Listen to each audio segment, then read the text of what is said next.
¿Qué sucede cuando un respetado juez federal se convierte en víctima del mismo sistema que representa? Esta es una historia real que sacudió los cimientos de la justicia en Estados Unidos y que nos obliga a reflexionar sobre los prejuicios que aún persisten en nuestra sociedad. Si esta historia te impacta tanto como a nosotros, no olvides dejar tu comentario y suscribirte para más contenido que desafía las injusticias de nuestro tiempo.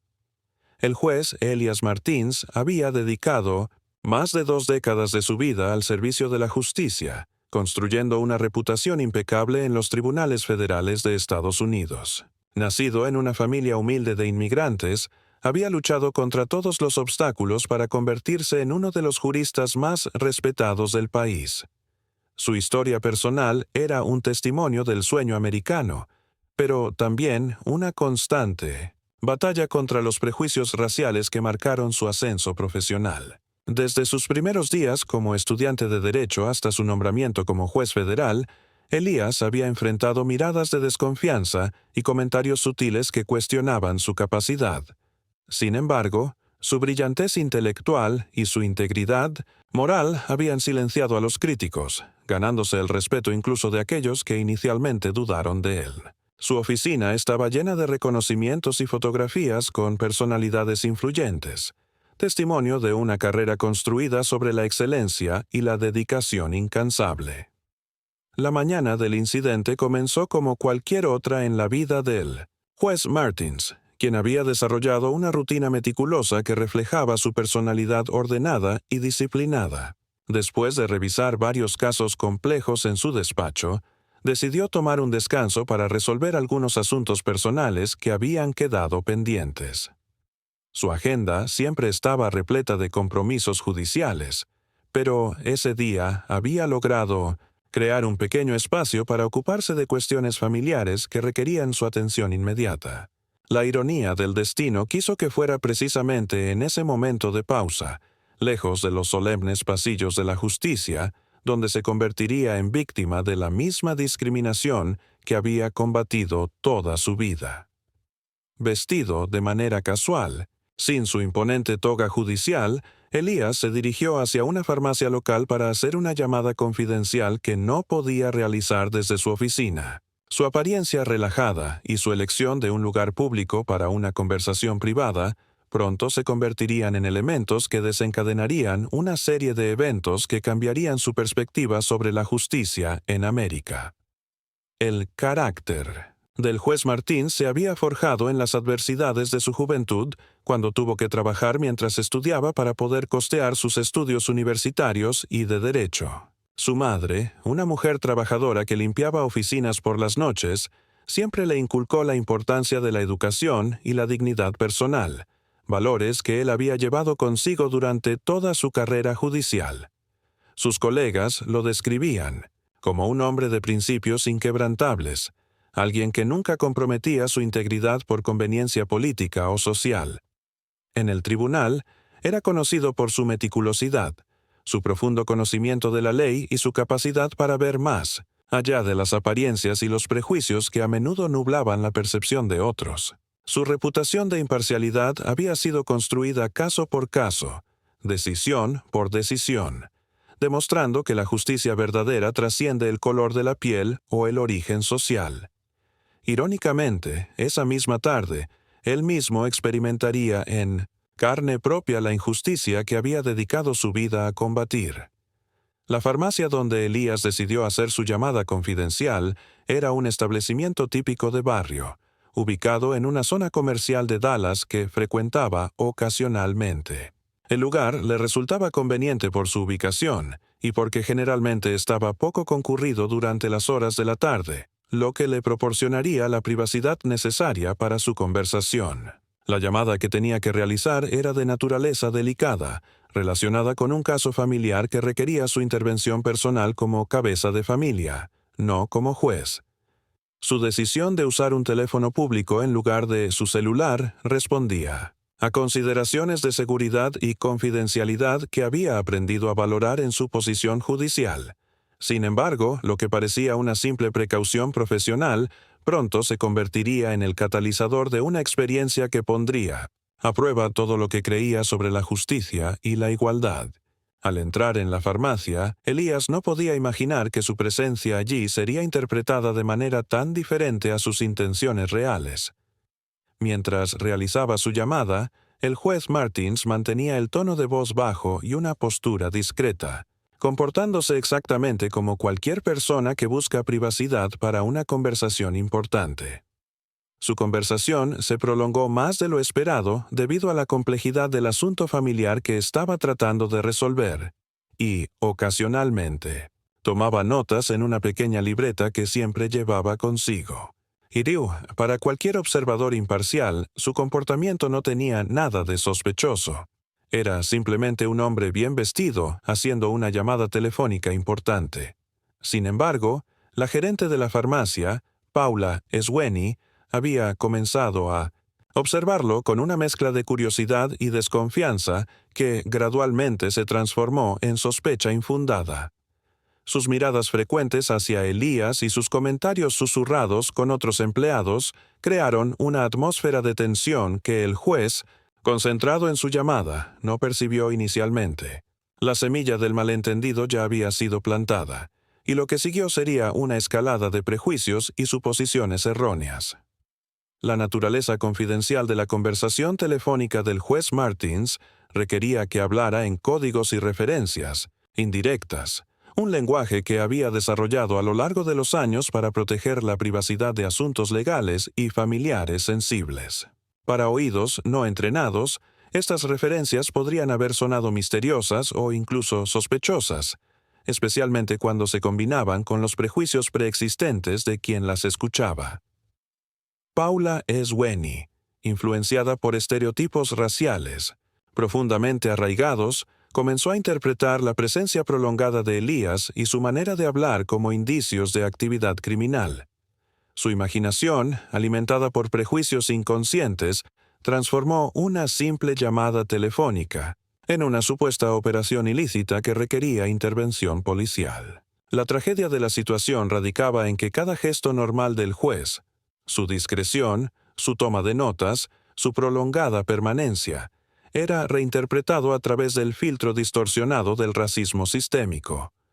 Lo que debería haber sido una interacción cotidiana entre un cliente y un establecimiento comercial se estaba convirtiendo en el preludio de una injusticia monumental. Paula Sweni había trabajado como gerente de la farmacia durante más de 5 años, tiempo durante el cual había desarrollado lo que ella consideraba un instinto para detectar comportamientos sospechosos entre los clientes. Sin embargo, este supuesto instinto estaba profundamente contaminado por prejuicios raciales que ella misma no reconocía conscientemente, pero que influenciaban cada una de sus percepciones y decisiones. Su historial de llamadas a la policía mostraba un patrón preocupante. La mayoría de sus reportes involucraban a personas de color que, según investigaciones posteriores, no habían cometido ningún delito ni mostrado comportamiento verdaderamente sospechoso. En el caso del juez Martins, Paula había comenzado a observarlo desde el momento en que entró en la farmacia, no por su comportamiento, sino por su apariencia racial y su presencia prolongada en el establecimiento. Su mente había comenzado a construir una narrativa criminal basada en estereotipos y suposiciones infundadas que la llevarían a tomar una decisión que cambiaría múltiples vidas para siempre. La decisión de Paula de llamar a la policía no fue impulsiva, sino el resultado de varios minutos de observación sesgada y deliberación interna que reveló la profundidad de sus prejuicios inconscientes. Mientras observaba al juez Martins hacer su llamada, Paula había interpretado cada uno de sus gestos normales como evidencia de actividad criminal, su discreción como secretismo, sus notas como planificación delictiva y su prolongada conversación como coordinación de algún acto ilícito. Su llamada al 911 estuvo llena de especulaciones y exageraciones que transformaron a un respetado juez federal en un supuesto criminal que representaba una amenaza inmediata para la seguridad pública.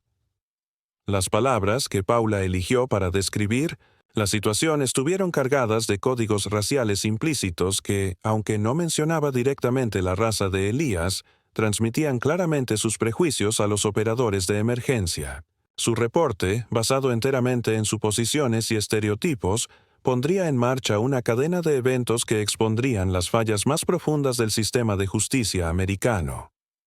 El operador del 911 que recibió la llamada de Paula Sweeney había sido entrenado para tomar todos los reportes en serio y actuar con la urgencia que cada situación aparentemente requería. Sin embargo, la naturaleza vaga y especulativa del reporte de Paula presentaba desafíos que el operador no supo manejar adecuadamente, especialmente cuando se trataba de distinguir entre sospechas legítimas y prejuicios raciales disfrazados de preocupación ciudadana. La descripción que Paula proporcionó del juez Martins estaba cargada de adjetivos que, sin mencionar explícitamente su raza, transmitían claramente códigos raciales que influenciaron la percepción del operador sobre el nivel de amenaza que representaba la situación. El reporte fue clasificado como una situación de comportamiento sospechoso con posible actividad criminal, una categorización que automáticamente requería el envío de oficiales patrulleros para investigar. La tragedia de este momento radicaba en que el sistema de emergencias, diseñado para proteger a los ciudadanos, se había convertido en un arma contra un inocente debido a los prejuicios de una sola persona. La decisión de enviar a los oficiales, Cooper y Delaney, no fue accidental, sino que reflejaba patrones institucionales más profundos dentro del Departamento de Policía de Dallas que favorecían ciertos tipos de respuesta para ciertos tipos de reportes. Ambos oficiales tenían historiales que mostraban una tendencia hacia el uso excesivo de la fuerza, especialmente en situaciones que involucraban a personas de color, aunque estos patrones nunca habían sido formalmente investigados o sancionados por sus superiores. Su enfoque hacia el trabajo policial estaba influenciado por estereotipos raciales y suposiciones sobre quién era probable que fuera un criminal, prejuicios que habían sido reforzados por años de entrenamiento implícito y cultura departamental. Cuando recibieron la llamada sobre la situación en la farmacia, su respuesta inmediata fue prepararse para enfrentar a un sospechoso peligroso, una percepción que había sido construida enteramente sobre la base del reporte sesgado de Paula. La combinación de prejuicios civiles y policiales estaba a punto de crear una tormenta perfecta de injusticia que sacudiría los cimientos del sistema judicial americano. Los oficiales, Cooper y Delaney, llegaron a la farmacia con una mentalidad de confrontación que había sido moldeada por el reporte sesgado que habían recibido y sus propios prejuicios inconscientes sobre quién era probable que fuera un criminal. Su aproximación al establecimiento fue táctica y agresiva, como si estuvieran respondiendo a una situación de alto riesgo que requería fuerza inmediata en lugar de investigación cuidadosa. Desde el momento en que identificaron al juez Martins como el sujeto del reporte, sus acciones estuvieron guiadas por suposiciones raciales más que por evidencia real de actividad criminal. La presencia de un hombre negro bien vestido haciendo una llamada telefónica prolongada fue suficiente para confirmar sus prejuicios preexistentes sobre criminalidad y raza. Su entrenamiento policial, que debería haberlos preparado para evaluar situaciones objetivamente y con calma, fue completamente anulado por décadas de condicionamiento social que asociaba automáticamente la piel oscura con peligro criminal. La tragedia de este momento era que dos personas entrenadas para servir y proteger estaban a punto de convertirse en perpetradores de la misma injusticia que juraron combatir. El primer contacto entre los oficiales y el juez Martins reveló inmediatamente la profundidad de los prejuicios que habían influenciado toda la situación desde su inicio. Sin realizar ninguna investigación preliminar o solicitar información sobre lo que realmente estaba ocurriendo, Cooper y Delaney se acercaron a Elias con una actitud de sospecha y autoridad que transformó inmediatamente una situación pacífica en una confrontación tensa. Su lenguaje corporal y tono de voz comunicaron claramente que ya habían decidido que Elias era culpable de algo, independientemente de lo que pudiera decir en su defensa. Cuando Elias intentó explicar quién era y por qué estaba allí, sus palabras fueron interpretadas como excusas o posibles mentiras, no como la verdad que realmente representaban. La ironía más cruel de la situación era que los oficiales estaban tratando a uno de los pilares del sistema de justicia como si fuera un criminal común, sin darse cuenta de que estaban a punto de cometer una injusticia monumental que tendría repercusiones que cambiarían sus vidas y carreras para siempre. La reacción de los oficiales Cooper y Delaney cuando recibieron la orden directa de liberar inmediatamente al juez Martins fue un estudio perfecto de cómo el shock, la incredulidad y el terror pueden manifestarse simultáneamente en individuos que de repente se dan cuenta de la magnitud catastrófica de sus errores. El color de sus rostros cambió visiblemente cuando comprendieron que el hombre al que habían esposado y humillado no era un criminal común, sino uno de los jueces federales más respetados del país, cuya influencia y conexiones se extendían hasta los niveles más altos del gobierno. Su entrenamiento policial nunca los había preparado para enfrentar las consecuencias de arrestar incorrectamente a una figura de tal prominencia y poder dentro del sistema de justicia americano. La realización de que habían cometido un error que podría terminar no solo sus carreras, sino también exponerlos a consecuencias legales personales severas, los dejó temporalmente paralizados, incapaces de procesar completamente la nueva realidad que se había revelado ante ellos. Su mundo, que minutos antes parecía sólido y predecible, se había transformado en una pesadilla profesional de proporciones que ninguno de ellos había imaginado posible. El proceso de remover las esposas de las muñecas del juez Martins se convirtió en un acto cargado de simbolismo que representaba no solo su liberación física, sino también el reconocimiento tardío de su dignidad y estatus que nunca debería haber sido cuestionado. Cada segundo que tomó liberar las esposas fue un recordatorio doloroso para todos los presentes de cuán rápidamente los prejuicios pueden transformar la justicia en injusticia y cómo el poder puede cambiar de manos en cuestión de minutos. Los oficiales, ahora conscientes de que estaban en presencia de alguien cuya autoridad excedía vastamente la suya, lucharon por encontrar palabras que pudieran de alguna manera mitigar el daño que habían causado. Pero la magnitud de su error había creado una situación donde ninguna disculpa sería suficiente. El juez Martins, mientras recuperaba su libertad física, llevaba consigo no solo las marcas rojas de las esposas en sus muñecas, sino también la experiencia traumática de haber sido víctima del mismo sistema que había dedicado su vida a servir.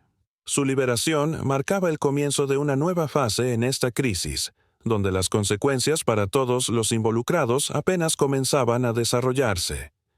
Las primeras palabras del juez Elias Martins, después de ser liberado, fueron medidas, calculadas y cargadas de una autoridad moral que transformó completamente la dinámica de poder en la escena. Su advertencia a los oficiales Cooper y Delaney no fue una amenaza emocional nacida de la ira, sino una declaración fría y profesional sobre las consecuencias legales e institucionales que enfrentarían como resultado de sus acciones prejuiciosas e incompetentes. Con la precisión de un cirujano legal, Elias delineó exactamente cómo su comportamiento había violado no solo protocolos policiales básicos, sino también leyes federales sobre derechos civiles y mal uso de autoridad gubernamental.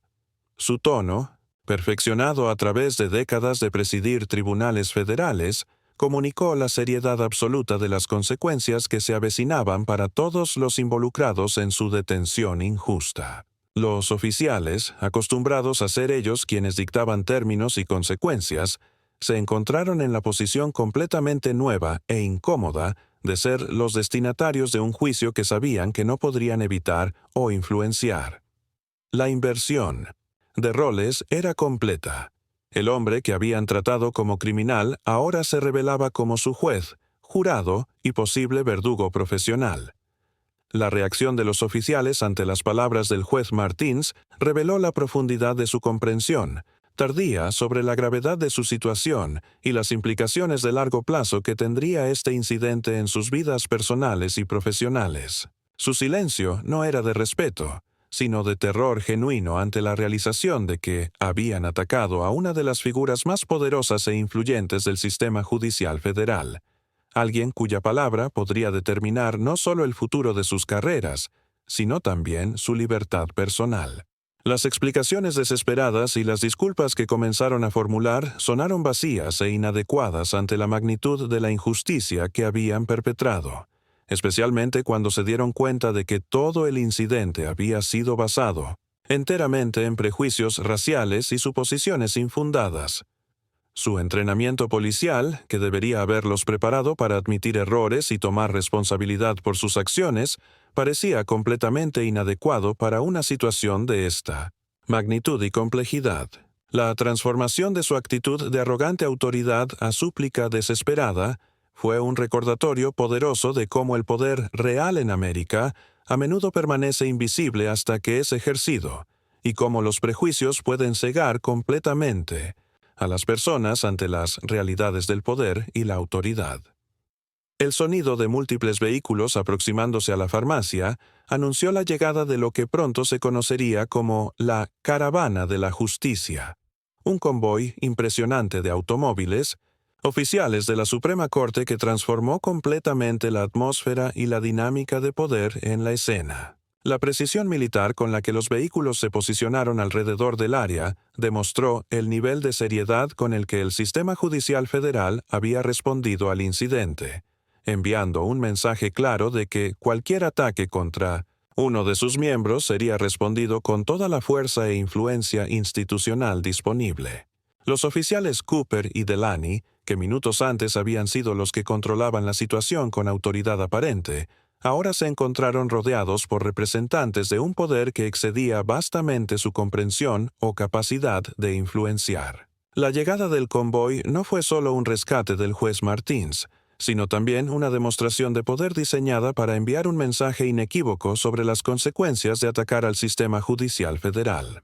Los curiosos que se habían reunido para observar lo que inicialmente parecía una detención rutinaria, ahora eran testigos de un despliegue de poder gubernamental que pocos habían visto en persona, transformando un incidente local en un evento de significancia nacional.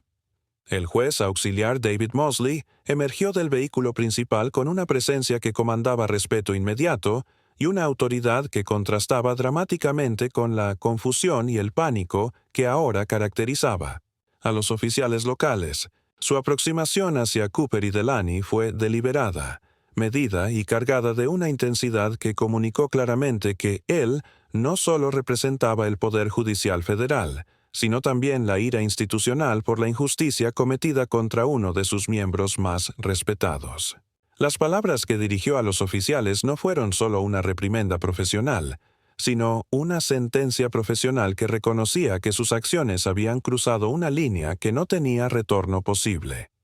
Su declaración de que esta elección lo seguiría por el resto de sus vidas no fue una amenaza vacía, sino una predicción precisa basada en su conocimiento profundo de cómo funcionan las consecuencias en los niveles más altos del gobierno federal. La presencia de Mosley y su equipo transformó completamente la narrativa del incidente, cambiando el enfoque de un supuesto crimen que nunca existió hacia las consecuencias reales de la discriminación racial y el abuso de autoridad policial. Su autoridad moral y legal era incuestionable, y su mensaje era claro: la justicia, aunque tardía, sería absoluta e inevitable.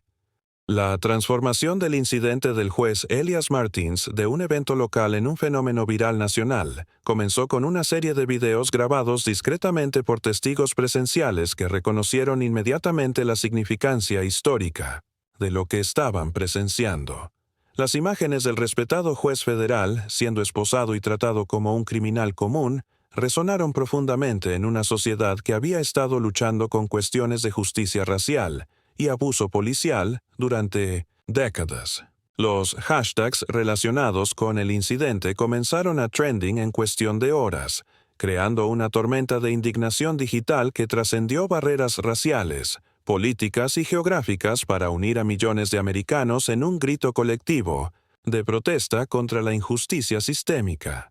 La velocidad con la que la historia se expandió a través de las plataformas de redes sociales demostró el poder de la tecnología moderna para amplificar voces que históricamente habían sido silenciadas o ignoradas. Los comentarios, compartidos y reacciones no solo expresaban ira por el incidente específico, sino también frustración acumulada por décadas de experiencias similares que habían afectado a comunidades de color en todo el país.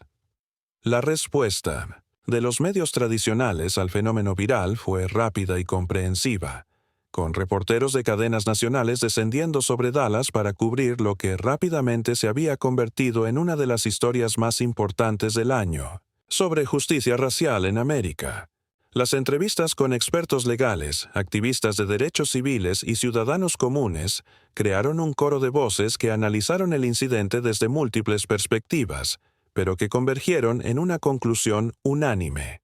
Lo que había ocurrido representaba un fallo sistémico que requería respuestas institucionales inmediatas y fundamentales. Los programas de noticias de horario estelar dedicaron segmentos extensos al análisis del caso, transformando al juez Martins en una figura nacional y a los oficiales Cooper y Delaney en símbolos de todo lo que estaba mal con el sistema policial americano. La cobertura mediática no solo documentó los hechos del incidente, sino que también exploró sus implicaciones más profundas para la confianza pública en las instituciones de justicia y la persistencia del racismo sistémico en la sociedad americana. El poder combinado de las redes sociales y los medios tradicionales había creado una presión pública irresistible que demandaba justicia, responsabilidad y cambio fundamental en cómo las fuerzas policiales interactúan con ciudadanos de color. La presión mediática que se desató sobre el Departamento de Policía de Dallas fue inmediata, implacable y completamente sin precedentes en la historia reciente de la ciudad, transformando lo que inicialmente había sido tratado como un incidente menor en una crisis de relaciones públicas de proporciones monumentales. El jefe de policía, quien había construido su carrera sobre la base de mantener una imagen pública positiva y relaciones cordiales con la comunidad, se encontró enfrentando la tormenta mediática más desafiante de su carrera profesional. Sus intentos iniciales de minimizar el incidente y presentarlo como un malentendido desafortunado fueron recibidos con escepticismo y críticas severas de parte de periodistas experimentados que reconocieron inmediatamente los patrones de responsabilidad institucional evasiva que habían caracterizado casos similares en el pasado. La estrategia de control de daños que había funcionado en situaciones anteriores se reveló completamente inadecuada para manejar un incidente que había capturado la atención nacional y generado indignación a través de todas las líneas demográficas y políticas. Cada declaración pública que hacía el departamento era inmediatamente analizada, criticada y desmantelada por expertos legales y comentaristas que tenían acceso a información más completa sobre el incidente que la que el departamento estaba dispuesto a revelar públicamente. La decisión de suspender a los oficiales Cooper y Delaney, aunque presentada como evidencia de que el departamento estaba tomando el incidente seriamente, fue ampliamente percibida como una medida reactiva e insuficiente que no abordaba las causas sistémicas subyacentes que habían hecho posible tal injusticia. Los activistas de derechos civiles, académicos especializados en justicia criminal y líderes comunitarios unieron sus voces en un coro que demandaba no solo consecuencias para los oficiales individuales, sino también reforma fundamental de las políticas, entrenamiento y cultura departamental que habían permitido que tal incidente ocurriera. Las manifestaciones pacíficas que comenzaron a organizarse frente a la sede del Departamento de Policía atrajeron a ciudadanos de todas las razas y clases sociales, creando una coalición diversa unida por la indignación compartida ante la injusticia cometida contra el juez Martins. La presentación de quejas federales contra los oficiales añadió una dimensión legal seria que elevó las consecuencias potenciales más allá de las sanciones departamentales locales hacia posibles cargos criminales federales que podrían resultar en prisión y la destrucción permanente de sus carreras. El incidente había evolucionado más allá de un caso individual para convertirse en un catalizador para conversaciones nacionales sobre reforma policial, justicia racial y la responsabilidad institucional en la América del siglo XXI. La decisión del juez Elias Martins de convocar una conferencia de prensa fue estratégica, valiente y profundamente personal, representando un momento en el que un hombre que había dedicado su vida al servicio silencioso de la justicia decidió usar su voz para hablar directamente al pueblo americano sobre una experiencia que había sacudido los cimientos de sus creencias, sobre igualdad y justicia. Su preparación para la conferencia fue meticulosa, reflexiva y emocionalmente desafiante, ya que tuvo que equilibrar su dolor personal con su responsabilidad pública como figura judicial respetada y símbolo involuntario de la injusticia racial persistente en América. Las palabras que eligió fueron cuidadosamente crafteadas para comunicar no solo su experiencia individual, sino también las experiencias colectivas de millones de americanos que habían enfrentado discriminación similar, pero que no tenían la plataforma o el poder para hacer que sus voces fueran escuchadas a nivel nacional. Su decisión de hablar públicamente representó un acto de valor que trascendía su comodidad personal para servir a un propósito más grande de educación pública y catálisis para el cambio social. La conferencia de prensa se convirtió en uno de los momentos más poderosos y memorables de su distinguida carrera, transformándolo de un juez respetado en un líder moral nacional. Las palabras que el juez Martins pronunció durante la conferencia de prensa resonaron con una autenticidad y poder que cortaron a través de las divisiones políticas y raciales para tocar algo fundamental en la experiencia americana compartida. Su declaración de que había sido juzgado por el color de su piel y por suposiciones no fue solo una descripción de su experiencia personal, sino también un diagnóstico preciso de una enfermedad social que había infectado las instituciones americanas durante siglos. Su mensaje sobre la importancia de no silenciarse ante la injusticia transformó el dolor de su experiencia personal en un llamado universal a la acción que inspiró a personas de todas las razas y trasfondos a reflexionar sobre su propio papel en combatir la discriminación y promover la justicia. Las lágrimas que luchó por contener mientras hablaba comunicaron la profundidad del trauma que había experimentado, humanizando a una figura que el público había conocido principalmente a través de sus decisiones judiciales técnicas y transformándolo en alguien cuyo dolor y dignidad resonaron profundamente con millones de espectadores. Su conferencia de prensa se convirtió en un momento definitorio que elevaría el incidente más allá de una injusticia individual hacia un catalizador para el cambio social nacional.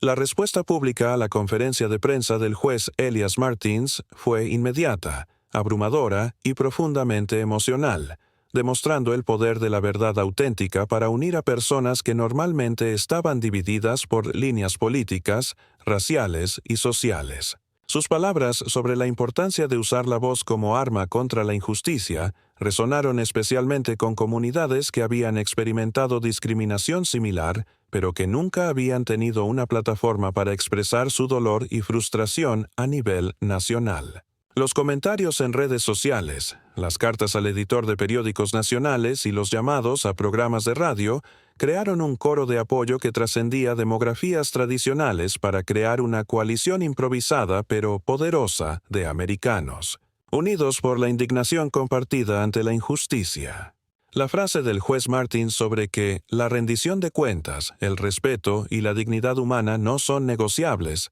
se convirtió en un eslogan adoptado por activistas de derechos civiles, organizaciones comunitarias y ciudadanos ordinarios que encontraron en sus palabras la articulación perfecta de valores que habían luchado por expresar durante décadas. El impacto de la conferencia de prensa se extendió más allá de la respuesta emocional inmediata para generar conversaciones sustantivas en universidades, iglesias, centros comunitarios y hogares americanos sobre la persistencia de la discriminación racial y la necesidad de reforma sistémica en las instituciones de justicia. Los profesores de derecho comenzaron a usar el caso del juez Martins como ejemplo paradigmático en sus clases sobre derechos civiles y justicia procesal, mientras que los programas de entrenamiento policial en todo el país se vieron obligados a reevaluar sus currícula para abordar más efectivamente los prejuicios implícitos y la discriminación racial. Su mensaje sobre la importancia de hablar cuando se presencia injusticia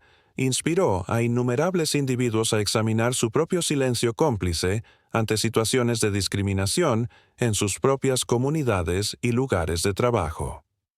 La conferencia había logrado algo que pocos discursos políticos o académicos habían conseguido: crear un momento de reflexión nacional genuina sobre el estado de la justicia racial en América y la responsabilidad individual de cada ciudadano de confrontar y combatir la discriminación donde la encontraran. Los meses que siguieron a la conferencia de prensa del juez Martins fueron testigos de una cascada de consecuencias que afectaron no solo a los oficiales Cooper y Delaney, sino también a todo el Departamento de Policía de Dallas y a las instituciones más amplias de justicia criminal en Texas y más allá. La investigación federal, que se abrió inmediatamente después del incidente, reveló patrones sistémicos de discriminación racial dentro del departamento que habían estado ocultos durante años, exponiendo una cultura institucional que había permitido y, en algunos casos, alentado el tipo de prejuicio que había llevado al arresto injusto del juez.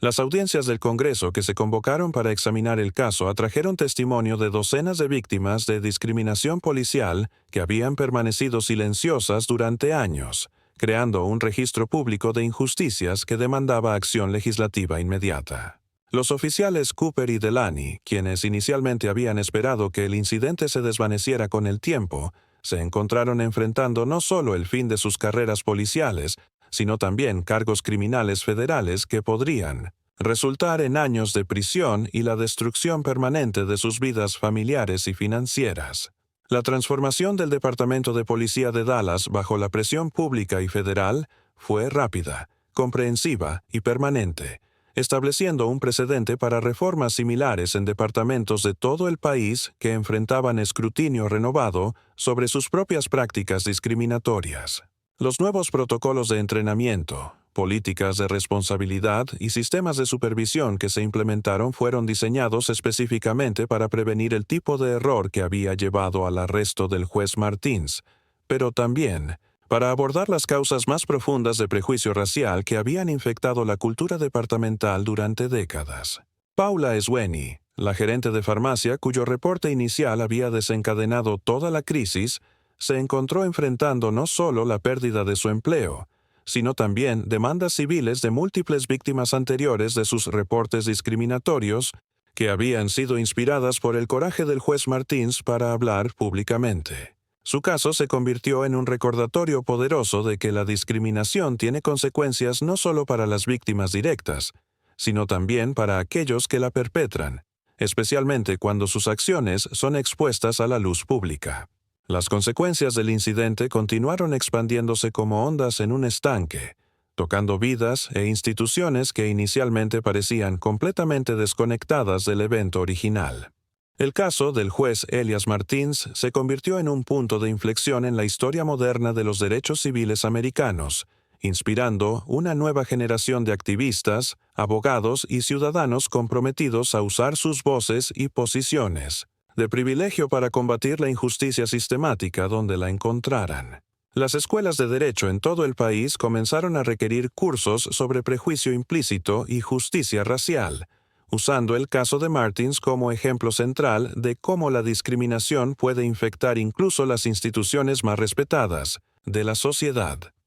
Su historia se convirtió en lectura obligatoria en programas de entrenamiento para aplicación de la ley, no solo como advertencia sobre las consecuencias de la discriminación, sino también como inspiración para oficiales que buscaban servir a sus comunidades con verdadera justicia e imparcialidad. Los jóvenes estudiantes de derecho, especialmente aquellos de comunidades minoritarias, encontraron en la historia del juez Martins tanto inspiración para perseguir carreras en justicia como recordatorio de que incluso el éxito más alto no proporciona inmunidad completa contra la discriminación racial. Su experiencia se convirtió en un símbolo poderoso de que la lucha por la justicia racial requiere vigilancia constante, incluso de parte de aquellos que han alcanzado las posiciones más altas en la sociedad. La fundación que el juez Martins estableció después del incidente, dedicada a combatir la discriminación racial en el sistema de justicia y a proporcionar recursos legales para víctimas de abuso policial, se convirtió en una de las organizaciones más influyentes y respetadas en el campo de los derechos civiles. Su trabajo no se limitó a casos individuales de discriminación, sino que se expandió para incluir investigación académica, desarrollo de políticas públicas y entrenamiento de la próxima generación de abogados de derechos civiles que continuarían su misión de crear una sociedad más justa e igualitaria. Los programas educativos que desarrolló la Fundación alcanzaron a miles de estudiantes, oficiales de policía, jueces y ciudadanos ordinarios, creando ondas de cambio que se extendieron mucho más allá del incidente original que había inspirado su creación.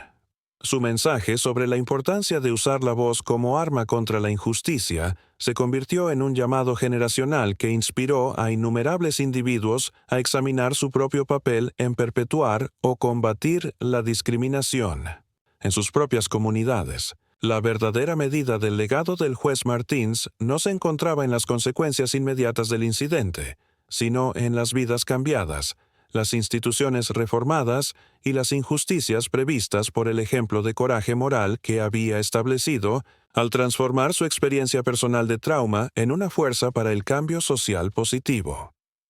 Años después del incidente que había transformado su vida y la conciencia nacional americana, el juez Elias Martins continuó sirviendo en el Tribunal Federal con una autoridad moral renovada y una perspectiva profundizada sobre la fragilidad y la importancia de la justicia verdadera en una sociedad democrática. Su experiencia como víctima de la discriminación que había combatido toda su vida profesional no lo había amargado, sino que había fortalecido su compromiso con la equidad, la compasión y la responsabilidad institucional que definían su filosofía judicial.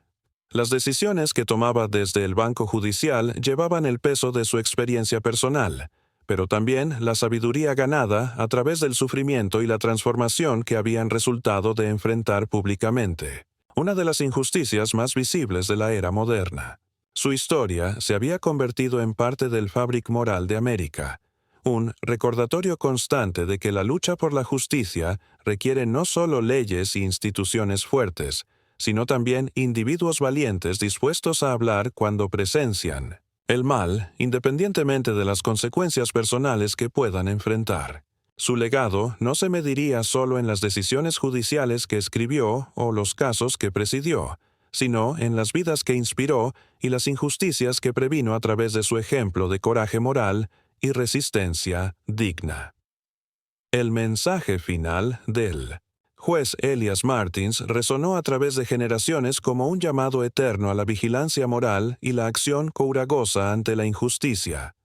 que el silencio cómplice es enemigo de la justicia y que cada individuo tiene la responsabilidad moral de usar su voz para defender la dignidad humana donde sea que esté bajo ataque. Su historia se convirtió en un testimonio viviente del poder transformador de la verdad hablada con valor, demostrando que incluso en los momentos más oscuros de injusticia, la respuesta correcta es siempre hablar, resistir y luchar por un mundo más justo para las generaciones futuras. Las palabras que había pronunciado en su conferencia de prensa, que la rendición de cuentas, el respeto y la dignidad humana no son negociables, se convirtieron en un credo adoptado por movimientos de justicia social en todo el mundo, inspirando a millones de personas a encontrar sus propias voces en la lucha contra la opresión y la discriminación.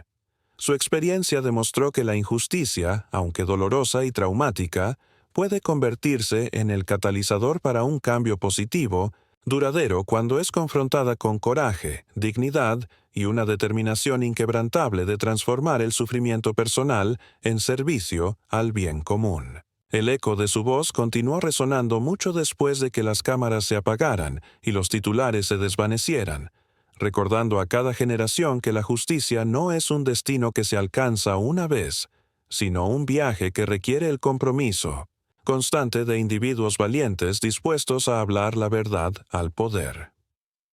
La historia del juez Elias Martins nos recuerda que la justicia verdadera requiere que cada uno de nosotros use su voz contra la injusticia, sin importar cuán incómodo o desafiante pueda ser. Su ejemplo nos enseña que el cambio real comienza cuando tenemos el valor de nombrar la injusticia y actuar para corregirla. ¿Qué te pareció esta poderosa historia? Comparte tus reflexiones en los comentarios y no olvides suscribirte para más contenido que desafía las injusticias de nuestro tiempo y celebra el triunfo del espíritu humano sobre la adversidad.